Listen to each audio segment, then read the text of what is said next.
கர்த்தருடைய பரிசுத்த நாமத்திற்கு மகிமை உண்டாவதாக. இந்த வேர்ட்ஸ் ஆஃப் ட்ரெஷர் என்ற யூடியூப் சேனல் மூலமாக உங்களை சந்திப்பதில் கர்த்தருக்குள் மிகுந்த மகிழ்ச்சி அடைகின்றேன். நானோ உம்முடைய வல்லமையை பாடி காலையிலே உம்முடைய கிருபையை மகிழ்ச்சியோடு புகழுவேன். எனக்கு நெருக்கம் உண்டான நாளிலே நீர் எனக்கு தஞ்சமும் உயர்ந்த அடைக்கலமும் ஆனீர். நாம் இப்போது அப்போஸ்தலனாகிய பவுல் கொரிந்தியருக்கு எழுதின 2வது நிருபத்தினுடைய 9வது அதிகாரத்தின் விளக்கங்களை குறித்து பார்க்கலாம். இந்த 9வது அதிகாரத்தில் 15 வசனங்கள் உள்ளன. முதல் 5 வசனங்களும் பரிசுத்தவான்களுக்கு செய்ய வேண்டிய தர்ம சகாயத்தை குறித்து குறிப்பிடப்பட்டுள்ளது. பரிசுத்தவான்களுக்கு செய்ய வேண்டிய தர்ம சகாயத்தை குறித்து நான் அதிகமாக உங்களுக்கு எழுத வேண்டுவது இல்லை. உங்கள் மன விருப்பத்தை அறிந்திருக்கிறேன். அகாயாவில் உள்ளவர்கள் 1 வருஷமாக ஆயத்தமாய் இருக்கிறார்கள் என்று நான் மக்கதோனியருடனே சொல்லி உங்களை புகழ்ந்தேனே. உங்கள் ஜாக்கிரதை அநேகரை எழுப்பிவிட்டதும் உண்டு. அகாயில் உள்ள ஜனங்கள் கர்த்தருடைய பிள்ளைகள் கொடுக்கிறதுக்கு தர்ம சகாயம் செய்கிறதற்கு 1 வருஷமாக ஆயத்தமா இருக்கிறார்கள் அப்படின்னு சொல்லிட்டு மக்கதோனிய சபை மக்களோட பவுல் சொல்லி இவர்களை புகழ்ந்தார். அதனால அந்த ஜாக்கிரதை அநேகரை தூண்டி விட்டதுண்டு, எழுப்பி விட்டது உண்டு என்று கூறுகிறார். 2 கொரிந்தியர் 8வது அதிகாரம் 11வது வசனத்தில், ஆகையால் அதை இப்பொழுது செய்து நிறைவேற்றுங்கள். கொடுக்க வேண்டும் என்கிற விருப்பம் உண்டாயிருந்தது போல உங்களுக்கு உள்ளவைகளில் எடுத்து அதை நிறைவேற்றுதலும் உண்டாவதாக. அந்த விருப்பம் இருந்தது. 1 வருஷமா ஆயத்தமா இருக்கிறாங்க. இதையெல்லாம் சொல்லி மக்கதோனிய மக்களிடம் பவுல் புகழ்கிறார். அப்படி இருந்தும் உங்களை குறித்து நாங்கள் சொன்ன புகழ்ச்சி இந்த காரியத்தில் வீணாய் போகாமல், நான் சொன்னபடி நீங்கள் ஆயத்தப்பட்டவர்களாய் இருப்பதற்கு இந்த சகோதரரை அனுப்பினேன். நீங்க ஆயத்தம் பட்டிருக்கிறீங்களா அப்படின்னு பார்க்கிறதுக்கு இந்த சகோதரரை அனுப்பினேன். ஏன்னா நான் ஆல்ரெடி உங்களை குறித்து புகழ்ந்து பேசிட்டேன். அப்புறம் நீங்க ஆயத்தம் இல்லாம இருந்தா அது கஷ்டமா போகும். அதனால நீங்க ஆயத்தப்பட்டிருக்கீங்களா என்பதை பார்ப்பதற்கு இந்த சகோதரரை அனுப்பினேன். எந்த சகோதரர்கள்? அவன் தீத்து அதிக ஜாக்கிரதையாயிருந்து தன் மன விருப்பத்தின்படியே உங்களிடத்திற்கு வர புறப்பட்டான். இன்னொரு சகோதரன் சுவிசேஷ ஊழியத்தில் எல்லா சபைகளிலும் புகழ்ச்சி பெற்ற ஒரு சகோதரனை அவனோட கூட தீத்துவோட கூட அனுப்பியிருக்கிறோம். இது 2 கொரிந்தியர் 8வது அதிகாரம் 17, 18 வசனங்களில் கூறியுள்ளது. 2 கொரிந்தியர் 8:22 உங்கள் மேலுள்ள மிகுந்த நம்பிக்கையினாலே அதிக ஜாக்கிரதை உள்ளவனுமாகிய நம்முடைய சகோதரனையும் இவர்களோட கூட அனுப்பியிருக்கிறோம். அப்படி 3 பேர் போயிருக்கிறாங்க. இந்த கொரிந்து மக்கள் ஆயத்தப்பட்டவர்களா இருக்கிறார்களா என்பதை பார்ப்பதற்கு இந்த சகோதரரை பவுல் அனுப்பினார். மக்கதோனியர் என்னுடனே கூட வந்து உங்களை ஆயத்தப்படாதவர்களாக கண்டால் இவ்வளவு நிச்சயமாய் உங்களை புகழ்ந்ததற்காக நீங்கள் வெட்கப்படுவீர்கள் என்று நாங்கள் சொல்லாமல் நாங்களே வெட்கப்பட வேண்டியதா இருக்கும். நாங்க உங்களை புகழ்ந்துட்டோமே, நீங்க ஆயத்தமா இல்லையே அப்படின்னு உள்ளது அந்த மக்கதோனியர் வந்து பார்க்கிற போது, அந்த பார்த்து நீங்கள் ஆயத்தமா இல்லாததை கண்டு நீங்கள் வெட்கப்பட வேண்டாம், நாங்களே வெட்கப்பட வேண்டியதா இருக்கும். ஏன்னா நாங்க தான் உங்களை குறித்து புகழ்ந்தோம். ரோமர் 15வது அதிகாரம் 26வது வசனத்தில், மக்கதோனியாவிலும் அகாயாவிலும் உள்ளவர்கள் எருசலேமில் உள்ள பரிசுத்தவான்களுக்குள்ளே இருக்கிற தரித்திரருக்காக சில பொருள் சகாயம் செய்ய விருப்பம் கொண்டிருக்கிறார்கள் என்று பவுல் ரோமருக்கு எழுதின நிருபத்தில் எழுதியுள்ளார். ஆகையால் வாக்குத்தத்தம் பண்ணப்பட்டிருக்கிற உங்கள் தான தர்மமானது லோபத்தனமாய் கொடுக்கப்பட்டதாயிராமல் உதாரத்துவமாய் கொடுக்கப்பட்டதாயிருக்கும்படியாக அதை ஆயத்தப்படுத்துகிறதற்கு சகோதரரை ஏவி உங்களிடத்தில் முன்னதாக அனுப்புவது எனக்கு அவசியம் என்று காணப்பட்டது. நீங்க ஆயத்தம் பண்ணி கொடுக்கிற அந்த உதாரத்துவம், தர்ம சகாயமானது, தான தர்மமானது கஞ்சத்தனமா லோபத்தனமா கொடுக்க கூடாது, உதாரத்துவமா கொடுக்கப்பட்டதா இருக்கிறதுக்காக தான் இந்த சகோதரரை உங்கள்கிட்ட அனுப்புனேன். பிலிப்பியர் 4:17 உபகாரத்தை நான் நாடாமல் உங்கள் கணக்குக்கு பலன் பெருகும்படியே நாடுகிறேன். அதனால நீங்க கொடுக்க வேண்டியதை லோபத்தனமா கஞ்சத்தனமா கொடுக்க கூடாது, உதாரத்துவமா கொடுக்கணும் அப்படின்னு கூறுகிறார். 6வது வசனத்திலிருந்து 15வது வசனம் வரை உதாரத்துவமாய் கொடுக்கிறவன் எப்படியெல்லாம் கொடுப்பான் அப்படின்னு குறித்துள்ளார். பின்னும் நான் சொல்லுகிறது என்னவெனில், சிறுக விதைக்கிறவன் சிறுக அறுப்பான், பெருக விதைக்கிறவன் பெருக அறுப்பான். நீதிமொழிகள் 11வது அதிகாரம் 24, 25 வசனங்களில் வாரி இறைத்தும் விருத்தி அடைவாரும் உண்டு, அதிகமாய் பிசினித்தனம் பண்ணியும் வறுமை அடைவாரும் உண்டு. உதார குணமுள்ள ஆத்துமா செழிக்கும். எவன் தண்ணீர் பாய்ச்சுகிறானோ அவனுக்கு தண்ணீர் பாய்ச்சப்படும் என்று நீதிமொழிகள்ல சாலமோன் எழுதியுள்ளார். அதனால வாரி இறைத்து நீங்க கஷ்டப்பட்டு நஷ்டப்பட்டு போறது கிடையாது.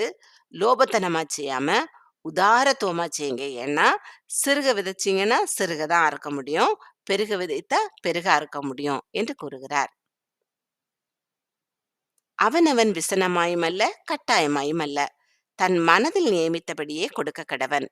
உற்சாகமாய் கொடுக்கிறவனிடத்தில் தேவன் பிரியமாயிருக்கிறார்.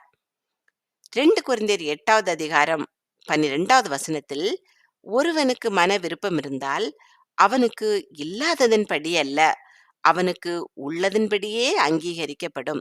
நம்ம எவ்வளவு கொடுத்தாலும், கர்த்தருக்காக கொடுத்தாலும், பரிசுத்தவான்களுக்காக கொடுத்தாலும் அது அங்கீகரிக்கப்படும். யாத்ராகமம் 25:2 கர்த்தர் மோசேயோடு கூறுகிற போது, இஸ்ரவேல் புத்திரர் எனக்கு காணிக்கையை கொண்டு வரும்படி அவர்களுக்கு சொல்லு. மனப்பூர்வமாய் உற்சாகத்துடன் கொடுப்பவன் எவனோ அவனிடத்தில் எனக்கு காணிக்கையை வாங்குவீர்களாக என்று கூறுகிறார். அதனால கண்டிப்பா விசனமா கொடுக்கணும்னு இல்ல, மனதில் நியமித்தபடி உற்சாகமா கொடுங்க. அதுக்கு மேல கர்த்தர் பிரியமா இருக்கிறார் என்று கூறுகிறார். மேலும் நீங்கள் எல்லாவற்றிலும் எப்பொழுதும் சம்பூரணமுடையவர்களாயும் சகலவித நற்கிரியைகளிலும் பெருகுகிறவர்களாயும் இருக்கும்படியாக தேவன் உங்களிடத்தில் சகலவித கிருபையையும் பெருகச் செய்ய வல்லவராய் இருக்கிறார். நீங்கள் சகலவித நற்கிரியைகளிலும் பெருகிறவர்களாய் இருக்கிற போது தேவன் சகலவித கிருபையையும் பெருகச் செய்வார். பிலிப்பியர் 4:19 என் தேவன் தம்முடைய ஐஸ்வர்யத்தின்படி உங்கள் குறைவை எல்லாம் கிறிஸ்து இயேசுவுக்குள் மகிமையிலே நிறைவாக்குவார். அதனால நமக்கு இல்லைன்னு இல்லாம கர்த்தர் நம்முடைய குறைவுகளை கிறிஸ்து இயேசுவுக்குள் மகிமையிலே நிறைவாக்குவார் என்ற எண்ணத்தோடு சகலவித நற்கிரியைகளிலும் பெருகுகிறவர்களாக இருக்க வேண்டும். வாரி இறைத்தான், ஏழைகளுக்கு கொடுத்தான், அவனுடைய நீதி என்றென்றைக்கும் நிற்கும் என்று எழுதியிருக்கிறபடி ஆகும். அது எங்கு எழுதியிருக்கிறது? தாவீது சங்கீதத்தில் எழுதுகிற போது, வாரி இறைத்தான், ஏழைகளுக்கு கொடுத்தான், அவனுடைய நீதி என்றென்றைக்கும் நிற்கும், அவன் கொம்பு மகிமையாய் உயர்த்தப்படும். இது சங்கீதம் 112வது அதிகாரம் 9வது வசனத்தில் எழுதப்பட்டுள்ளது. விதைக்கிறவனுக்கு விதையையும் புசிக்கிறதற்கு ஆகாரத்தையும் அளிக்கிறவர் உங்களுக்கு விதையை அளித்து அதை பெருக பண்ணி உங்கள் நீதியின் விளைச்சலை வர்த்திக்க பண்ணுவார். நீங்க எப்படி கொடுத்தீங்கன்னா விதைக்கிறவனுக்கு விதையை கொடுப்பாரு, புசிக்கிறதற்கு ஆகாரத்தை கொடுப்பாரு. இதெல்லாம் கொடுக்கிற தேவன் அந்த விதையை அளிக்கிறது மட்டுமல்ல, அதை பெருக பண்ணுவார். பெருக பண்ணி அந்த நீதியின் விளைச்சலை வர்த்திக்க பண்ணுவார்.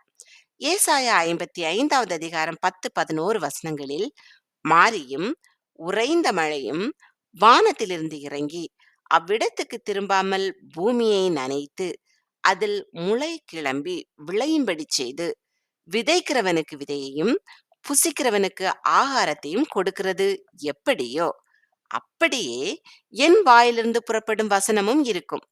அது வெறுமையாய் என்னிடத்திற்கு திரும்பாமல் அது நான் விரும்புகிறதை செய்து நான் அதை அனுப்பின காரியமாகும்படி வாய்க்கும். அங்கு ஏசாயா இந்த மாதிரி கர்த்தர் விதையையும் ஆகாரத்தையும் கொடுக்கிறதை கர்த்தருடைய வசனத்திற்கு ஒப்பிட்டு பேசுகிறார். தேவனுக்கு எங்களால் ஸ்தோத்திரம் உண்டாவதற்கு ஏதுவாயிருக்கும் மிகுந்த உதார குணத்திலே நீங்கள் எவ்விதத்திலும் சம்பூரணம் உள்ளவர்களாவீர்கள். 2 கொரிந்தியர் 1:11 அநேகர் மூலமாய் எங்களுக்கு உண்டான தயவுக்காக அநேகரால் எங்கள் நிமித்தம் ஸ்தோத்திரங்கள் செலுத்தப்படும் பொருட்டு நீங்களும் விண்ணப்பத்தினால் எங்களுக்கு உதவி செய்யுங்கள்.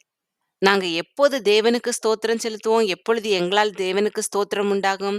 நீங்க மிகுந்த உதார குணத்துல சம்பூரணம் உள்ளவர்களாக இருக்கிற போது. 2 கொரிந்தியர் 1:11 கூறுகிறபோது, அநேகர் மூலமாய் எங்களுக்கு உண்டான தயவுக்காக அநேகரால் எங்கள் நிமித்தம் ஸ்தோத்திரங்கள் செலுத்தப்படுகிறது. இங்கு தேவனுக்கு எங்களால் ஸ்தோத்திரம் உண்டாவதற்கு ஏதுவாயிருக்கும்படி நீங்க சம்பூர்ணம் உள்ளவர்களாய் இருப்பீர்கள். எதுல? உதார குணத்தில.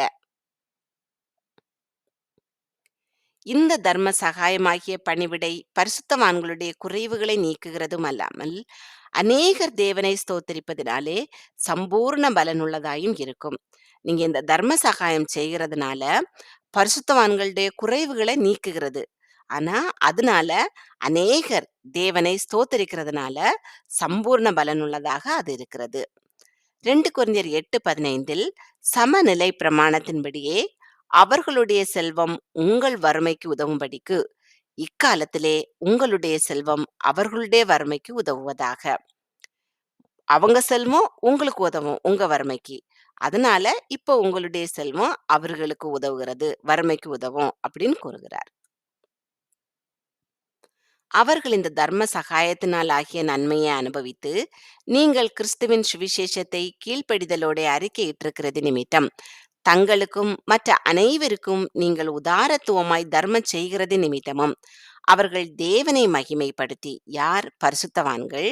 நீங்க செய்கிற இந்த தர்ம சகாயத்தினால உள்ளாகிய நன்மையெல்லாம் அனுபவிச்சு, நீங்க கொரிந்தியர்கள் கிறிஸ்துவின் சுவிசேஷத்தை கீழ்ப்படிதலோடே அறிக்கையிட்டிருக்கிறதுனால, அவர்களுக்கும் பரிசுத்தவான்களுக்கும் மற்ற அனைவருக்கும் நீங்கள் உதாரத்துவமாய் தர்மம் செய்கிறதுனால அவர்கள் அந்த பரிசுத்தவான்கள் தேவனை மகிமைப்படுத்துகிறார்கள். 2 கொரிந்தியர் 8வது அதிகாரம் 4வது வசனத்தில் தங்கள் உபகாரத்தையும் பரிசுத்தவான்களுக்கு செய்யப்படும் தர்ம ஊழியத்தின் பங்கையும் நாங்கள் ஏற்றுக்கொள்ளும்படி அவர்கள் எங்களை மிகவும் வேண்டிக் கொண்டார்கள். யாரு? அந்த மக்கதோனிய நாட்டு சபை மக்கள் மிகவும் பவுலையும் தீமோத்தேயுவையும் வேண்டிக் கொண்டார்கள். ஆனால் இங்க பரிசுத்தவான்கள் இந்த கொரிந்து சபையார் செய்யக்கூடிய அந்த தர்ம சகாயத்தினால தேவனை மகிமைப்படுத்துகிறார்கள்.